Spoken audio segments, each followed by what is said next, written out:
Ano yung naging parang gateway para gumanda ang buhay ninyo? Nung nag-DPWH kami. Ayan. Maayong gabi, Visayas ug Mindanao, magandang gabi Luzon, magandang gabi Pilipinas, magandang gabi ho sa lahat ng mga Pilipino, mga OFW saan man panig ng mundo. Welcome back muli sa ating premiere dito sa Bisdak Pilipinas. Gabi-gabi po yan at magandang gabi sa lahat ng mga Iskonyans, Duterte diehard supporters, Bantag supporters, at sa lahat po ng mga KOGC katutubo saan man panig ng Pilipinas. Patoplok yung matang budlat ni Bake. Happy weekend to all. Weekend na naman. Lunes, holiday, sana all. Ayan ho. At maraming salamat sa patuloy na pagsuporta sa Bisdak Pilipinas. Maraming salamat po sa mga nagpapakulay. Mabuhay po kayo. At nais ko pong pasalamatan po muna yung mga nagpapa-super thanks. Thank you so much po sa inyo. Mabuhay po kayo. At siyempre yung mga nasa live comment section, maraming salamat, magandang gabi. Maraming salamat sa mga nagpakulay, Boy Sardinas at Maria Amor. Maraming salamat sa inyo. At saka Ma'am Bibian Figueroa, maraming salamat po. Ayan. At kahit papano, meron ding naligaw na mga pakulay, no? At mga super thanks, maraming salamat sa inyo. Kailang baka may nakaligtaan pa tayo. At maraming salamat po sa inyo, Bayot na Rakista, ayan, Texas, USA, RJYC Vlog, Mercy Morano, ayan, maraming salamat, Ma'am Lovelyn Sibukawa, thank you so much po sa inyo. Biyernes na naman. Mainit pa rin po ang ating usapin dito sa Bisdak Pilipinas, hindi pa rin po natin tatantanan itong maanumalyang flood control projects under Marcos admin. Kaya naman, ano bang hinintay natin? Tara na! Umpisahan na natin! Bisdak na! Senado iimbestigahan umano ng Kumulik. George! Buhay ka pa, George! Ayon sa Commission on Election, nais umano nilang imbestigahan ang mga senador na di umano'y tumatanggap ng donasyon laba galing sa mga kontraktor.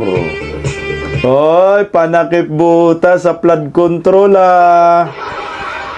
Sige nga. Julius Babaw pumalag kay Mayor Vico Soto pagkatapos niyang sabihin sa kanyang post na di umano'y ang mga nag-interview kay Diskaya ay mayroong suhol na 10 million pesos. Ayan.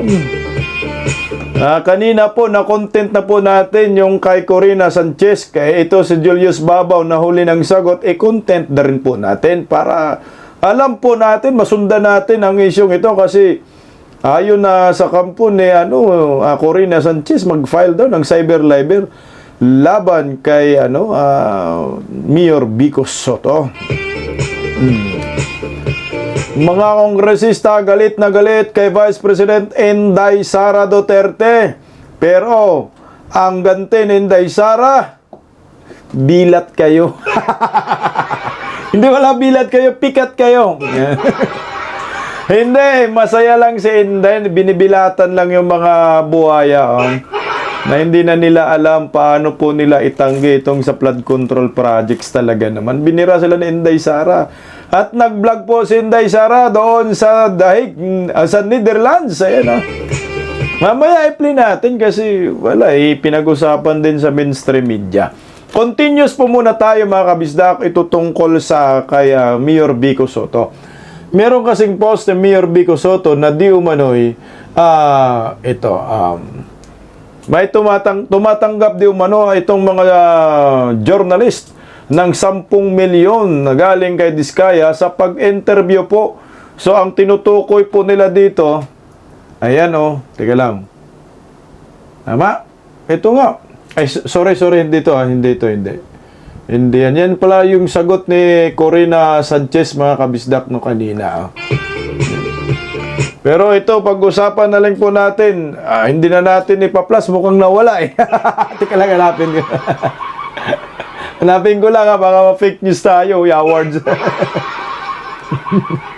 Sagot pala yun ni Ma'am Corina Sanchez. Ayan. Teka lang Anyway, sa mga hindi pa po nakapanood ng ating na-upload video kanina, panoorin nyo po. Yun po ay patungkol kay Vico Sotto. Sinabi niya at sagot ni Madam Corina Sanchez. Ito po yung statement dyan ni Mayor Vico Sotto na di umano. Yan Vice Mayor Sotto, sinita ang journalist na umano'y tumatanggap ng bayad sa interview. Ayan, 10 million yung sinabi ni Mayor Vico Sotto Pero sumagot na po yan si Madam Corina Sanchez na wala daw katotohanan, baka magsampa po siya ng cyber libel. Ito po mga kabistak naman yung sagot ni Julius Babaw. Bago po natin ilabas yung sagot ni Julius Babaw. Ito kasi na kung napapansin nyo po, nung last na content natin, na-i-play rin po natin, ito, tingnan mo yung mga sasakyan dyan. Maraming kotse meron kayo. Ayan, Parang dito sa baba. yung contractor na sa Diskaya, mga sports car, mga imported. 40. Mga 40. Yan ulitin natin, mga 40 plus daw Ano karaming kotse meron kayo? Parang dito sa baba, parang personal use lang namin, nasa 30 plus na yata siya. 30 plus. 40. Mga 40. Ayan alam ko, matagal na yung video na yan na nagtitrending, Medyo binalik-balikan lang po natin at na-interview rin po ni Julius Babaw. Play natin ng konti lang para may basihan. Ano yung naging parang gateway para gumanda ang buhay ninyo? Nung nag-DPWH kami. Ayan, okay. Paano yan? Paano kayo nakapasok doon? Gumanda ang buhay nung nag-DPWH kami. Di ba? Sana all contractor. Paano ba magiging contractor? Gusto ko yan kasi babago ang buhay mo instant Ay nako, buhay naman talaga. Kawawa ang maraming Pilipino. Daming buhaya sa gobyerno. Ito naman po ang sagot ni Julius Babaw patungkol po dyan kasi nga nagtrending yan Nagtrending. Ayan po yung sagot ni Julius Babaw hinggil sa panayam niya sa mga Diskaya. Kasi nagtrending din po yan. Siyempre maraming mga followers yan sila Julius Babaw tsaka Corina, rated key. Sabi ni Julius Babaw, walang katotohanang may 10 million na involved for this interview. Ang layunin ng vlog ay ma-inspire ang mga taong posibleng maging matagumpay kung masipag lang at didiskarte sa buhay. Kaso, ibang kasipagan yan, Julius. Ma-inspire? Ako, na-inspire tuloy ako, magiging contractor. Ma-inspire ang mga taong posibleng maging matagumpay kung masipag lang. Masipag sa pang-i-scam. Panluloko sa bayan, pera ng bayan ginamit. Tingnan mo yung mga flood control yan, mga bugos Kung di substandard, ghost projects. At di diskarte sa buhay. Hindi ko rin siguro gayahin yung kanilang diskarte na ginagago ang taong bayan. May sukli yan, may balik yan Anyway, sabi naman niya na wala naman daw 10 milyon na bayad sa kanila. Putaan laki nung 10 milyon Pero saan po kumuha ng impormasyon itong si Mayor Vico Sotto? Yun yung tanong dyan kasi para sa akin mukhang hindi naman basta-basta lang itong si Mayor Vico Sotto maglabas ng kanyang mga post sa social media kung wala siguro siyang dokumento, walang basihan. Meron sigurong source ito na pinagkakatiwalaan at matibay siguro yung source. Mayor ka Tapos sasabihin mo itong mga journalist na ito na di umano'y tumatanggap ng 10 milyon para kay Diskaya, galing kay Diskaya. Anong dyan? Siguro meron, Pero kailangan ba, ako nagtatanong lang kailangan bang makialam si Mayor Vico Sotto dito sa trabaho ng dalawang journalist, Corina Sanchez at itong si Julius Babaw? Ang tanong lang naman kasi kung ako mag-i-interview ako ng isang personalidad, what for example, ako, binigyan ako ng pagkakataon mag-interview dito kay Diskaya, mag-i-interview lang ako.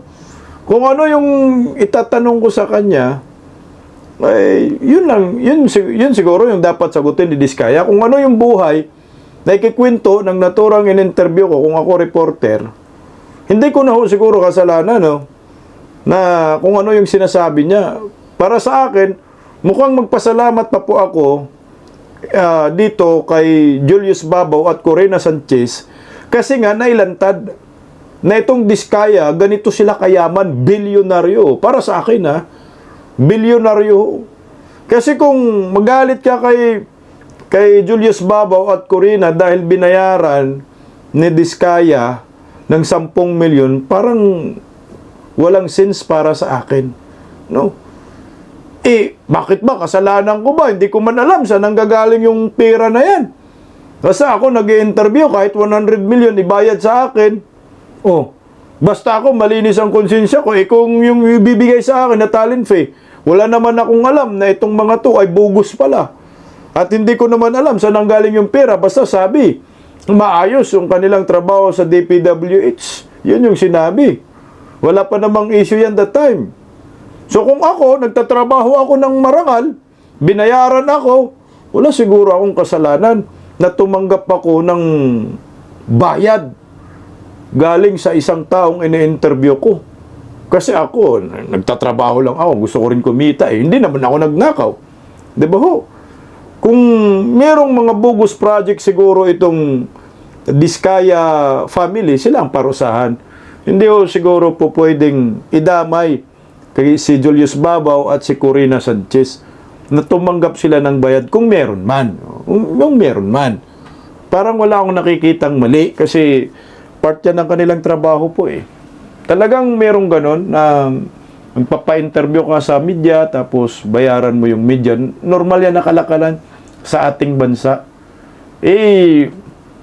Except siguro kung in-interview mo si Diskaya tapos sinisiraan nila si Vico Soto, baka pwedeng pumalag si Vico dyan. Yun yung dyan, yun yung ang tawag dyan, Paul siguro na bakit may in-interview sa Diskaya? Anong ginagawa ninyo? Sinisiraan nyo ako. So, si Vico Soto pwedeng pumalag. Pero ito, talent fee, bayad sa isang journalist, practitioner na ginagampanan nilang trabaho nila, mukhang wala akong maling nakikita. Para sa akin, Pero kung meron mang 10 million pesos, para sa akin walang pananagutan itong mga journalist na ito. Sa sa bayan. Ang merong may pananagutan itong Diskaya family. Dapat yun na lang siguro yung binibira ni Vico Soto. Pero sabi naman kasi ni Vico, hindi nyo ba alam na hindi man lang kayo tumitingin na yung ini-interview ninyo ay ganitong klaseng tao. Pero ako, malay ko anong klaseng tao itong mga to. Basta ako magtatrabaho ako, i-interviewin ko. Di ba ho? At ipapakita ko yung buhay nila. Para sa akin guys hindi naman sa kinakampihan ko itong dalawang journalist, Julius Babaw at Corina, mas nakakabuti yun. In-interview ni Julius Babaw at Corina Sanchez itong Diskaya family. Kasi kung hindi po in-interview Julius Babaw, hindi natin malaman na meron palang ganyang mga luxury cars itong Diskaya family na umaabot na po ng 40. Yung iba nga po imported pa. Parang magpasalamat pa ako dito sa akin Kasi nalaman ng taong bayan at nalaman ng taong bayan na yung yaman nila na interview ng bilyonaryo ay umaabot na rin po sa bilyon ang kayamanan. Saan nanggagaling? Dahil sa bilyonaryo. Yan lang naman po ang sa akin. Sana magpasalamat na lang siguro sa atin. Except na lang kung inaatake nila itong si Mayor Vico Soto. Ayan ito, pag-uusapan rin po natin. Ito, flood control pa rin ito guys, no? Alam nyo po, minsan nga talaga ako lang parang, alam mo yung nandun ka na parang na-stress ka na rin din kasi lahat ng content mo talagang kasama tong flood control. Pero wala tayong magagawa Kailangan po natin ito pag-usapan. Kasi katakot-takot na pera ng bayan no ito. Itong gobyernong Marcos. Talagang parang wala silang pakialam eh. Nakawan lang tayo, magbigay pa ng pundo. Ayon ito ito na naman. Pakinggan po muna natin itong ayon sa Comelec guys, na iimbestigahan di umano nila itong mga senador na tumatanggap ng pira galing sa mga kontraktor. Grabe oh. Alam mo sa akin walang sense itong gagawin ng Comelec. Ito ay parang demolition job lang talaga. Kasi bakit anong connection sa issue ngayon itong flood control? Bakit yung Senado ay gustong imbestigahan ng Comelec? Kasi nga ang Senado yung nag-iimbestiga sa flood control. Sige nga, pakinggan natin Sa gitna ng mainit na issue tungkol sa umano'y mga anomalya naman sa flood control projects, 4 na kumandidato sa pagkasenador noong 2022 ang iniimbestigahan na ng Commission on Elections dahil sa umano'y pagtanggap ng donasyon mula sa mga contractor ng gobyerno. Sa programang Storycon ng One News, hindi pinangalanan ni Comelec Chair George Garcia ang mga naturang kandidato pero posibleng ilabas nila ang resulta ng investigasyon pagkatapos raw ng 3 linggo. Sa ngayon, mga kumandidato pa lang noong 2022 ang sinisilip ng Comelec. Matatandaang nadawit sa issue si Senate President Chis Escudero dahil sa umano'y pagtanggap ng milyon-milyong piso mula sa may-ari ng isa sa mga contractor ng mga proyekto kontra baha. Tinawag na itong demolition job ni Escudero. Base po sa Omnibus Election Code, bawal ang direct o indirect contribution mula sa mga may kontrata o subcontract sa gobyerno. Mainit yung issue and we don't want to be blamed by the public na baka hindi man lang kami kumikilos. Kaya sabi namin focus muna sandali sa 22 and then we can go na sa 22. This is what we are telling the people. This is the high time na brought up yung issue ng Section 95, prohibited contributions, bawal pala. Alo, ito na naman, nagagamit na naman itong magikero na ito. Nagamit na naman to ni Bake. Anong sense ng investigasyon mo, Comelec George, na 2022? 4 daw na senador tumatanggap ng donasyon galing sa mga kontraktor noong 2022. Di ba yung issue ngayon? Ngayon, Marcos admin, dapat yung imbestigahan mo ngayong 2025 na midterm election kasi katakot-takot na flood control bogus projects. Panigurado po ako na yung tumatakbo ngayong 2025 midterm election, lalo na dyan sa Marcos admin, maraming tumanggap dyan na donasyon galing sa mga kontraktor ng mga bugos na nakakuha ng proyekto sa flood control. Ito dapat yung inimbestigahan mo. Bakit 2022? May problema ba na flood control sa panahon ng 2022? Wala naman, di ba? Ngayong 2025, ito yung problema natin. Hinahanap natin yung 1.2 trillion pesos para lamang yan sa flood control. Na dapat ang imbestigahan mo dapat ngayong taon. Sino-sino yung mga kandidato na tumatakbo sa pagkasenador kakatapos na tumanggap ng donasyon galing sa mga kontraktor ng mga bugos na ito sa flood control. Marami dyan. Di natin alam yan sa sa Alyansa Diretso Cubita. Panigurado Kasi kung sincero ka dito, bakit 2022? Kasi pinupuntaryan nila si Chis Escudero. Dahil nagalit sila, hindi pala nila kakampi si Chis Escudero, kakampi pala ni Vice President Inday Sara yung impeachment na durog na. Kasi kung maganda ang layunin ni George Garcia dyan, sana yung kakatapos lang na eleksyon, na malamang sa malamang, nakakuha rin po yan ng donasyon galing sa mga demonyong kontraktor ng flood control. Mainit kasi rin ang Senado talaga dito. Pakinggan po natin. Sila nag-imbestiga sa Blue Ribbon Committee, di ba? Siniwalat ni Lacson, ito. Mariing kinondena ng mga senador ang mga maanumalyang flood control project.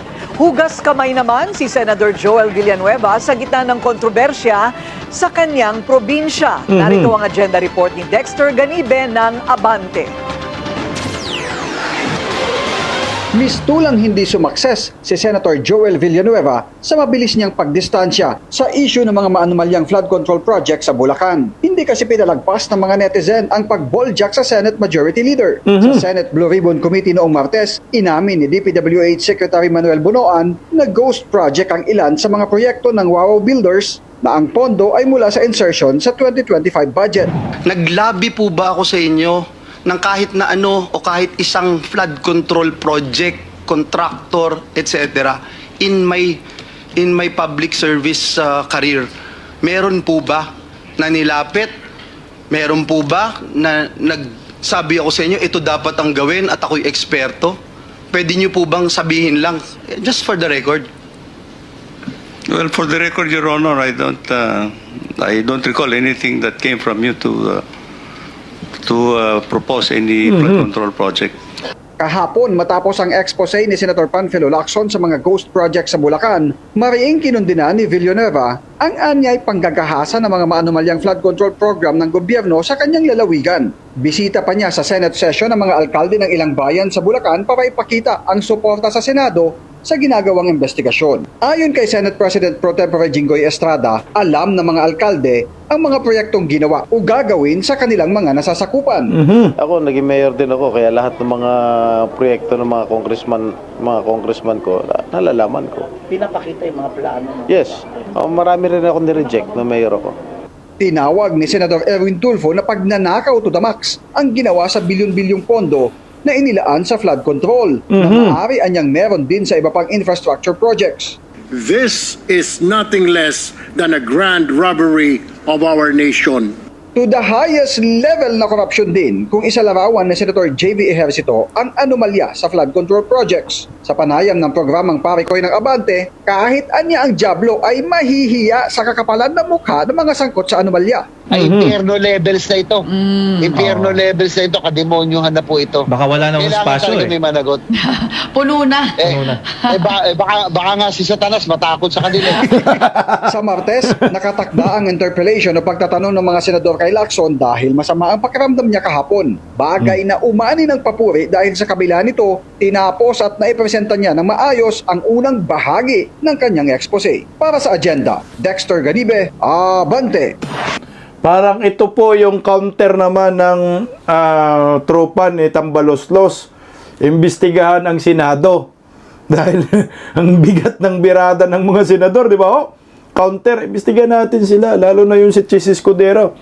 Tumanggap yan ng donasyon sa mga kontraktor ng 2022. Yung counter, parang panglilihis sa pan-distract sa investigasyon laban dito sa flood control projects. To si George talaga wala sa ayos, to sarap talaga tusukin ng karayo mo ito. Yun lang, parang yun ang nakikita ko.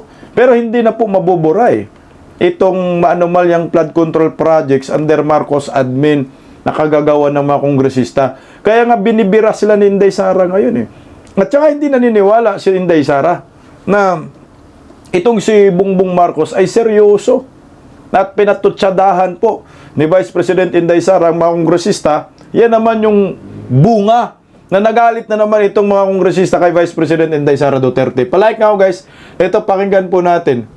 Yung banat po muna ng ni Vice President Inday Sara dito sa flood controls. Ito. Duda magkapatid na Vice President Sara Duterte at Davao City Vice Mayor Baste Duterte sa pagsiwalat ni Pangulong Bongbong Marcos ng mga palpak na flood control projects. Pati nga raw mga kongresista, sabi ng bise, dapat din daw panagutin.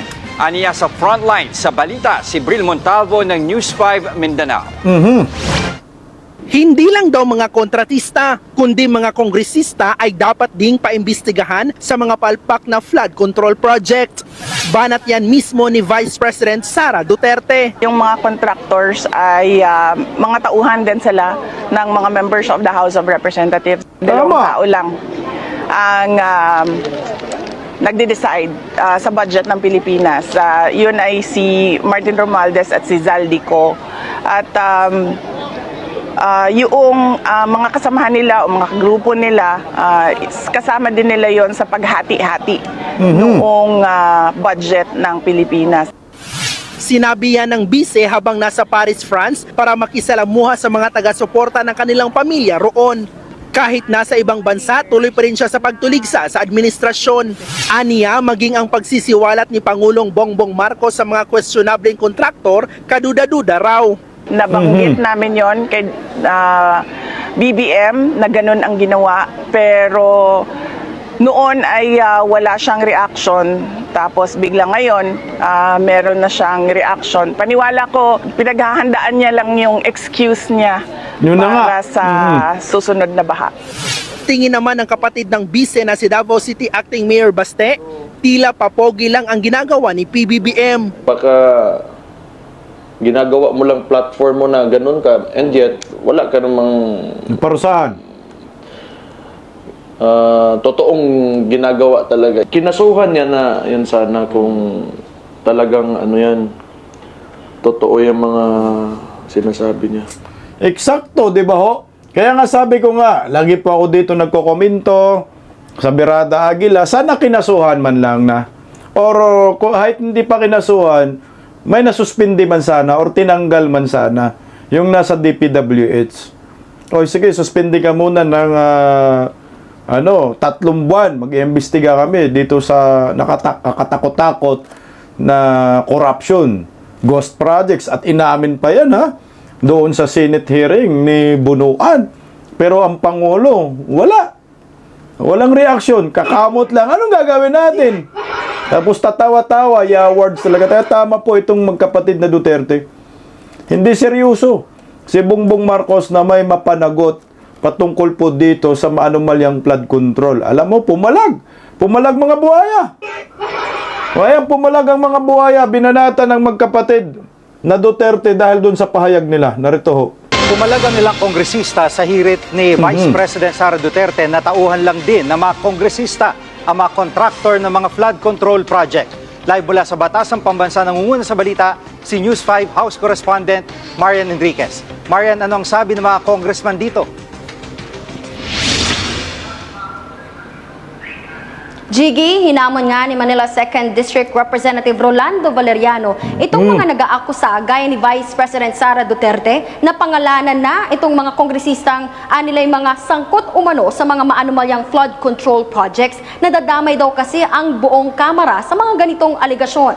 Ayon naman kay House Committee on Public Accounts Chairman at Bicol Sur Party List Representative Terry Ridon, maaari po nilang imbitahan sa kanilang magiging mga pagdinig itong si VP Sara. Pakinggan natin itong mga pahayag nila Congressman Ridon at Valeriano. Well, if she has information on these particular projects at sino yung mga sangkot, she's free to attend the House Infracom if related to the flood control projects, infrastructure projects. Kasi mabigat ho na akusasyon yun na pinagpaparti-partihan po yung pondo ng bayan, di ba? Siguro dapat niya sagutin saan napunta yung confidential fund, di ba, kung bakit masama ang performance o malami ang performance ng DepEd during her time. Wag niya nang idamay yung buong Kongreso para pagtakpan po yung ganong mga kapalpakan niya. At Marian, may plano ba ang Kamara na imbestigahan ng mga sinasabing mga anomalya sa flood control projects?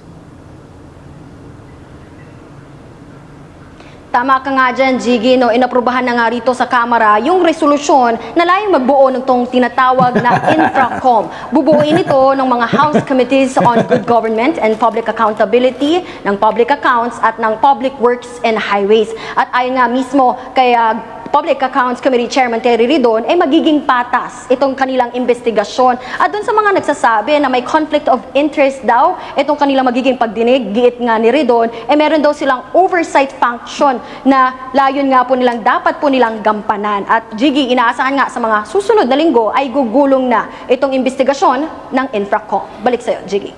Ang kapal din ang mukha nila, mag-imbestiga sila sa sarili nila. Alam mo to si Ridon, ito po yung dating opisyal ng gobyerno under Duterte admin na nangungurakot din to. Yung pondo ng kanyang departamento, ayun, pa-abroad na lang siya, ginagamit yung pera ng bayan. Loko to si Ridon, Tablado rin komunista tong loko na to Itong si Valeriano, ang pangit pala niya. Ngayon mo lang nakita yung focus na focus sa buhayang-buhaya, Kala mo naman ang linis, hinahanap na kayo ni Yormisco, pinagmumura na nga ho kayo eh. Walang nagawa to sa bayan, kundi panay banat sa mga Duterte. Iwan ko ba? Hanggang ngayon, Duterte pa rin yung nasa isip nila. Totoo naman kasi yung sinasabi ni Inday Sara, na yung mga kongresista ay kontratista. Yung mga kontraktor, tauhan din ng mga kongresista. Para mang ginawa tayong tanga, no? Ayaw na lang umamin na ganyan naman talaga ang kalakalan sa bansang ito. Kayo naman talaga, deny pa kayo, kagagawa naman ninyo ho yan. Walang naniniwala sa mga kongresistang ito. Ano, iimbitahan ninyo si Inday Sara dyan sa dyan sa, ang tawag dyan, TRICOM ninyo, kakapal na mga mukha ninyo, no? Kayo po yung inakusahan, kayo yung mag-iimbestiga. Ang tatanga naman ng Pilipino kung ganun. Na maniwala sa inyong investigasyon. Self-serving yan, conflict of interest. Kahit anong rason ninyo, conflict of interest po yan. Dahil ang inimbestigan, kayong mga buhaya kayo dyan sa gobyerno. Tapos titirahin ninyo mga Duterte. Lolo nyo ay... Sige, imbitahan ninyo si Inday Sara. Ewan ko lang kaya kung may masagot ba kayo. Confidential funds pa rin, iniisip ni Valeriano. Samantala dito, 1.2 trillion pesos sa flood control. Ang sarap mo talaga, baliktaran ba, no? Sarap sa pakin ng baliktaran, eh. Ewan ko lang kaya kung anong mangyari sa mukhang ngit pa na ito, eh. Sus ko. Aminin nyo na, palpa kayo, bulilyasot, bistado na kayo ngayon sa kapalpakan ninyo dyan sa flood control. Sabi, pangalanan daw. Sabi ni Valeriano, pangalanan. Anong pangalanan? Yung kay Inday Sara, that's a freedom of expression. Yun ang parang ni Inday Sara, tsorya. At yun naman talaga ang nangyayari. Nasabi niya na yung mga kontraktor ay tauhan din yan ng mga congressman kontratista. Totoo naman talaga. Anong pangalanan dyan? Okay lang sana pag sinabi ni Inday Sara ito. Kontratista ka. Di ba, i-point mo, ikaw dyan, yung kongresista dyan, alam ko yan, parang ganun ba? Alam ko yan na meron kang hawak na kontraktor, yung kontraktor na yan, ikaw may control, kontratista ka. Di ba? Di sana sasabihin mo na pangalanan mo, pwedeng ganun. Wala namang pinopoint out si Inday Sara, basta yun lang sinabi ni Inday Sara. Totoo naman talaga na yung mga kongresista ay kontrolado din yung mga kontratista. Si Raulo kang kongresista ka, kung yung kontratista hindi mo kilala, hindi mo kontrolado. Tanong mo Valeriano, saka Chua, malapit na talaga kayo ni Yorme Isko. Yan naman ang totoo ito. Ang sagot ni Vice President Inday Sara, ang pamilyang Duterte, dito po sa mga buhaya. Namataang magkakasama ang mga magkakapatid na Duterte sa The Hague, Netherlands bago bumisita sa ama nilang si dating Pangulong Rodrigo Duterte. Sabay na namasyal sa isang mall sina Vice President Sara Duterte, Congressman Pulong Duterte at Kitty Duterte.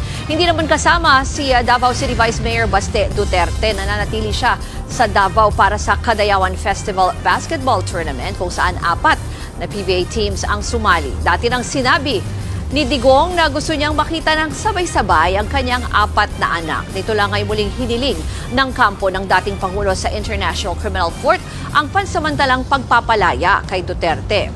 Isang buwan ito bago ang kanyang confirmation of charges hearing. Gabi sa Netherlands.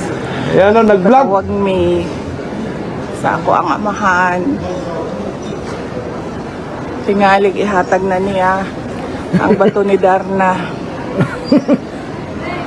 Mag-check-in po na lang mi magsuon kung kinsa ang tagapagmana ng bato ni Darna. Mga kapatid, Ruth Cabalmo para sa mabilis Mag-jack-in po daw sila ni magkakapatid kung sino yung tagapagmana ng bato ni Darna. Meron na yata habilin si Tatay Digong Kasi pinagusto na makita ni Tatay Digong yung kanyang mga anak. Yung 4, si Mayor Baste, wala. Naku. Sana man lang matuloy po yung interim release kay Tatay Digong. Kawawa naman yung matanda. Ito po ay kagagawa ng Marcos admin. Dapat po hindi ito palampasin ng taong bayan, mga kabisda. Kawawa ho. O ito, baka pwedeng makiusap po sa inyo mga kabisdak. Panoorin natin yung pagre-relax ng magkapatid na Duterte diyan sa Netherlands. Kasi puro na lang stress, di ba? Mag-enjoy tayo. Vlogger na rin si Inday Sara Duterte. Panoorin po natin ito. Ito po ay video ni Alvin in Tourism. Maraming salamat Alvin in Tourism. Dahil kung wala rin sa kanya, edi wala rin tayong mapanood, no? Ganun lang, suportahan lang ang mga lahat ng mga DDs vlogger na nagtataguyod sa ating bansa at katotohanan lamang ang dapat ay isinisiwalat. Wala nang away-away na, no? Walang away-away para masaya ang buhay. Panoorin po natin itong napakagandang vlogger diyan sa Netherlands. Tsak, matutuwa po kayo dito. Narito po mga kabisdak. ito. 1, 2, 3. Alo, na ako'y tanawa. Nauna ako. Oh, nung dali. Gitagaan ko ang dog ears. Thank you. Na-flash na si Kitty sa CR.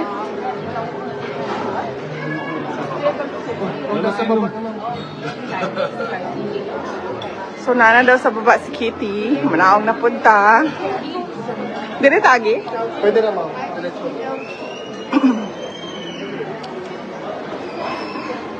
So, nagkasalisi.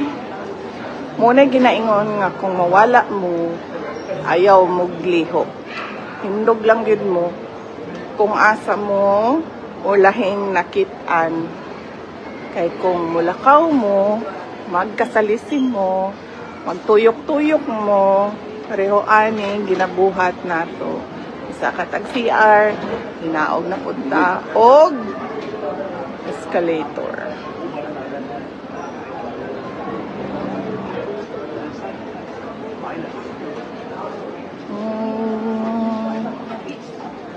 Okay. Kasi Manong. Hello. I love it. Tura na.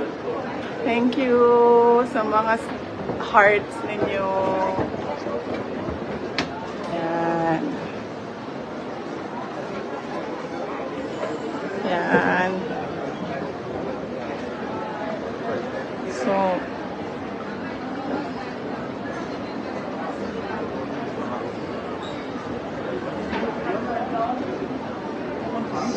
hala! Sama ni guys. Tanawan ninyo guys, ha? Tagaan ta mo og surprise guys, ha? Ready na mo? Ready na? Ready na mo sa surprise? Surprise! Yan. Ayan pa, another surprise!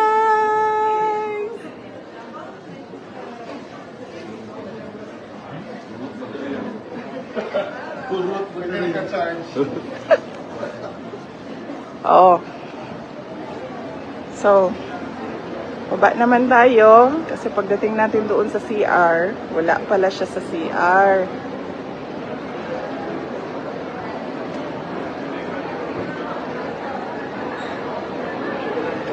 Asa to? To the left.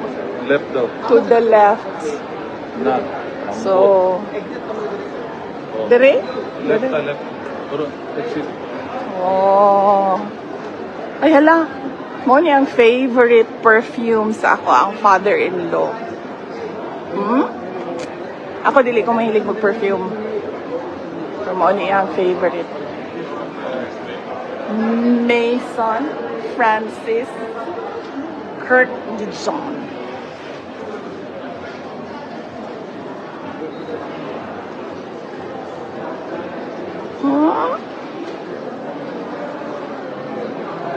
So, asa na si Kitty? Where in the world is Kitty? That is the game.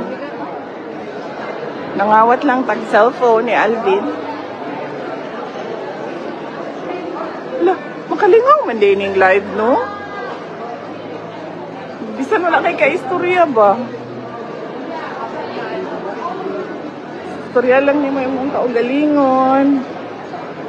Ana. Okay, gikapoy na kong tuyok. Asa na to akong manghod. Malibang ra daw siya. Nawala na siya.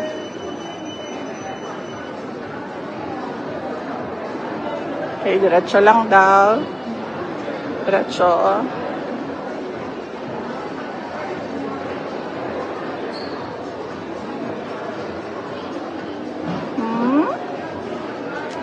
Hindi na ko mabasa inyong mga pangalan. Paspas kaayo.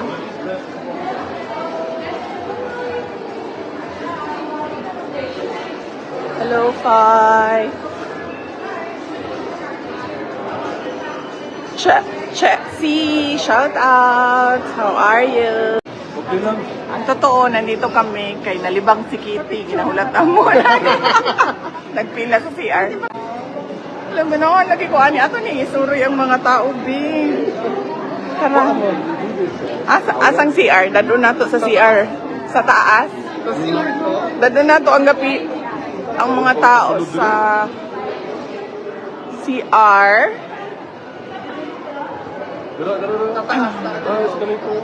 Ade?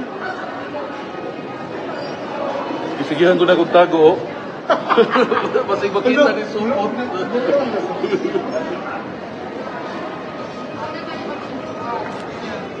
Yan. Alvin and Tourism. Inday Sara.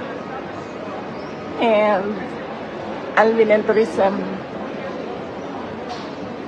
Nagkita. By chance. Sa Amboton, sa mall ni.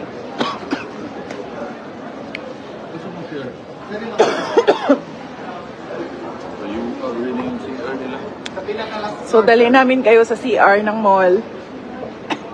Sa last floor daw din.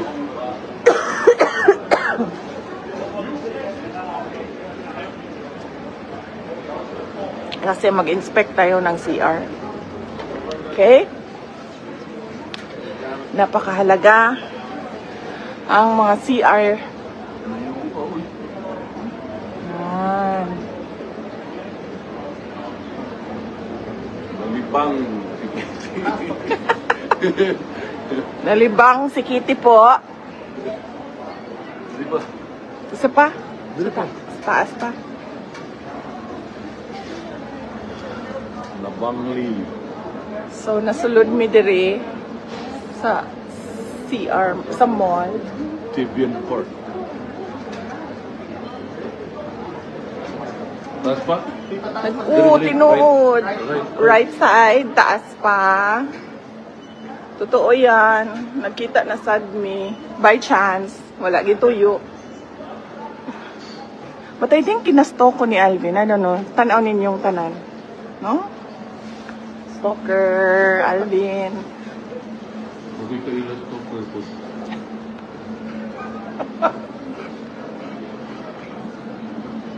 And then, yeah.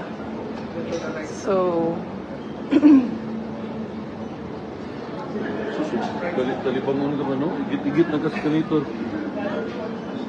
Right. lisod kayo. Mahirap maghanap dito ng CR. So, paniguraduhin talaga na hindi sira ang tiyan nyo pag naglalakad kayo para hindi kayo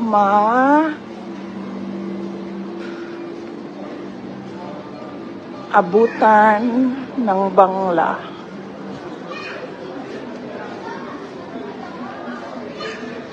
Dito tayo.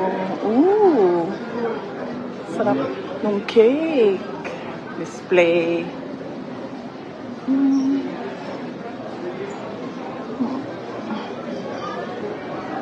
Ayan.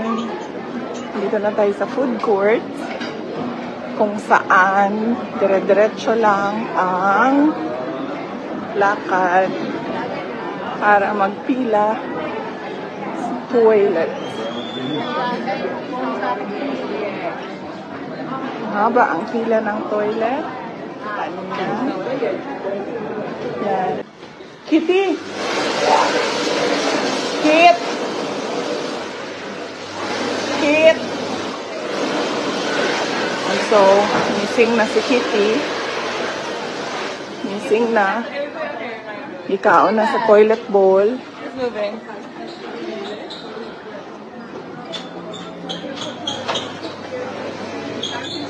Wala. Wala siya dito sa pilo. Ala. Nag-send silang stars. Magawas na ito. VP na ulpaan din sila siya mga Gusto pa nila? Gusto niyo pa ba? Nang nakainom story? Gusto ninyo? Nakainom habang nagtatrabaho story? Yes. Ayan, kasi wala naman akong ginagawa sa inyo, di ba?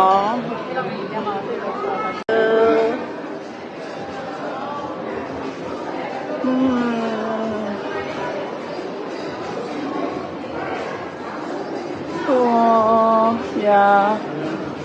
Nakadiri sa Netherlands.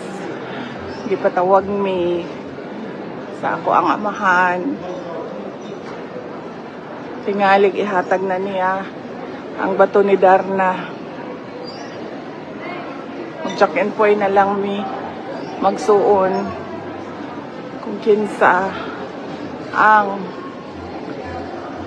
tagapagmana ng bato ni Darna.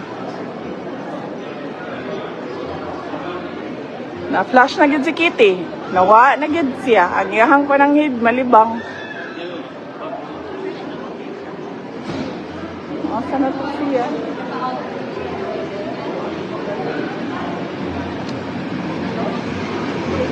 Okay, manggawas na kadiri. Isulod lang ta diri sa mall para mo tanaw og CR.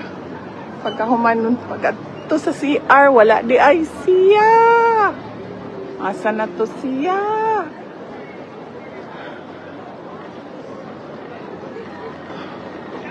Anto na taog police station. Kaya nga naman. Wala. Si Veronica Duterte.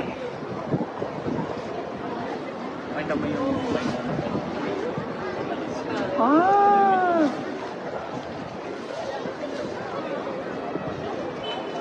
Shout out Sara Tusan from Are You?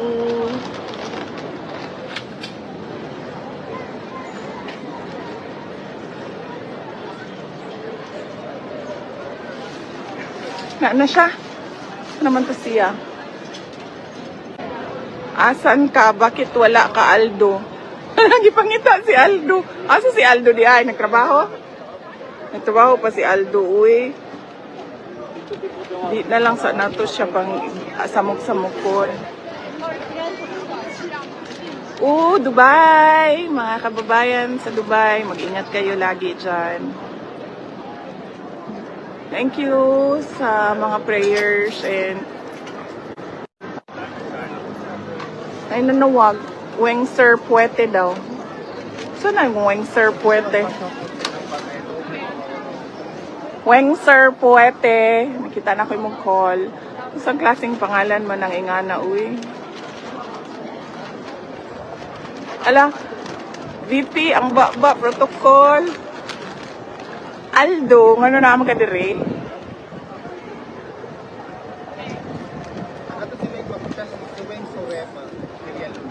Weng Sorema Villaluz.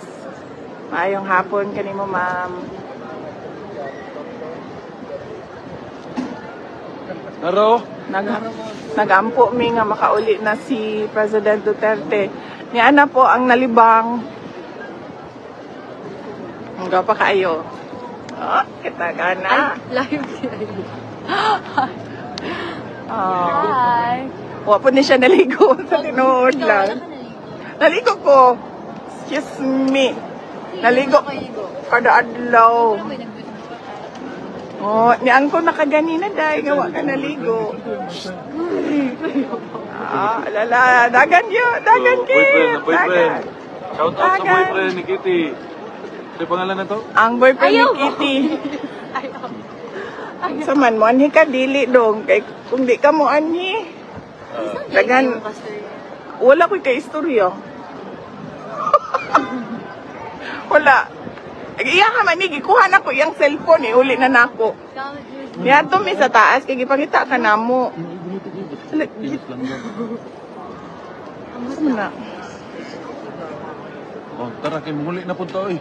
Sa oras na. Alas 11 sa Kadlaw, alas 12 sa Kadlaw sa Australia. Hello from Caloocan.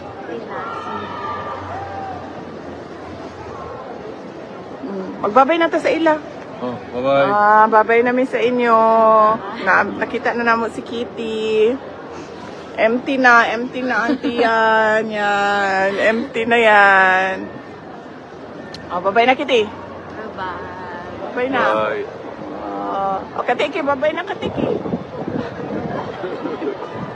Babay na Manong Bato.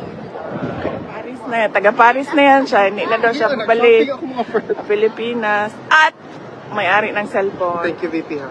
Thank you, bro. At ang interview. Pagising sa umaga, tanghali at gabi, nakikita ko ang post niya, ang hapdi. Paano nga ba to? Di ako makatanggi. Watch ko na lang at isipin ng mabuti. Bisdak Pilipinas. Bisdak, tinig ng katotohanan. Sa bawat vlog may laban sa kasinungalingan. Mulat ang mata, gising ang masa. Bisdak Pilipinas, para sa bayan, gumigising sa diwa. Sa likod ng kamera, tapang ang dala, walang sinasanto kung mali ang gawa. Hinay-hinay, pero palaban. Boses ng tao sa digital na labanan. Bisdak, tinig ng katotohanan. Sa bawat vlog may laban sa kasinungalingan. Mulat ang mata, gising ang masa. Bisdak Pilipinas, para sa bayan, gumigising sa diwa.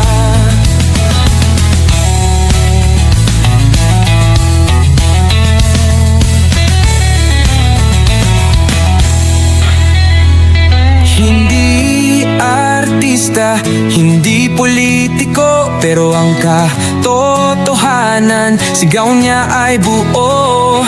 Sa YouTube o Facebook man siya makita, may aral ka pa rin, may uwi sa bawat salita. Bisdak, gising sa katotohanan. Di lang kwento, kundi panawagan. Sa bawat Pilipinong naghahanap ng liwanag. Bisdak Pilipinas, kasama sa pagbangon ng bayan. Bisdak Pilipinas, boses ng masa. Gising ang diwa. Sa vlog mo, may pag-asa.